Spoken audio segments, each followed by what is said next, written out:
جی السلام علیکم ورحمۃ اللہ وبرکاتہ۔ بھائی کا سوال ہے، کیا جو گھوڑا ہے وہ حلال ہے یا حرام؟ میرے بھائی، جو گھوڑا ہے وہ حلال ہے۔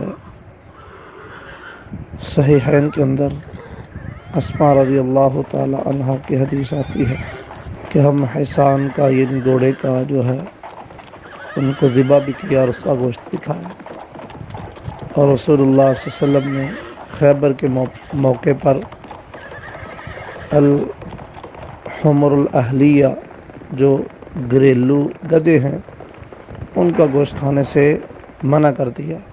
اور یہ جو گوشت ہے ہمارے علاقے کے اندر کیونکہ استعمال نہیں ہے، کھاتے نہیں ہیں ہم، اس لیے اب یہاں پر اس بات کو معروف کریں گے تو وہ ایک عیب اور ایک عجیب سی صورتحال پیدا ہوگی۔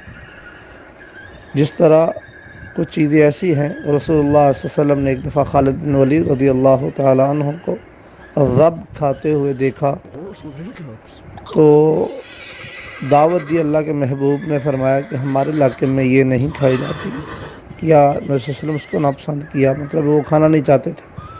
اس سے مراد یہ نہیں ہے کہ وہ کھا نہیں سکتے تھے۔ تو ایسے ہی جن علاقوں میں اس کا گوشت کھایا جاتا ہے وہاں لوگ کھاتے ہیں، لیکن ہمارے پاک و ہند اور ان ایریا کے اندر اس کا گوشت نہیں کھایا جاتا، اور اگر اب کوئی ذبح کرے گا تو وہ بڑی عجیب سی صورتحال ہوگی۔ اس لیے اس سے بچنا چاہیے، اور جو صحیح بات وہ یہی ہے کہ یہ حلال ہے اور اس کا گوشت بھی حلال ہے۔ ھذا ما عندي واللہ اعلم۔ السلام علیکم ورحمۃ اللہ وبرکاتہ۔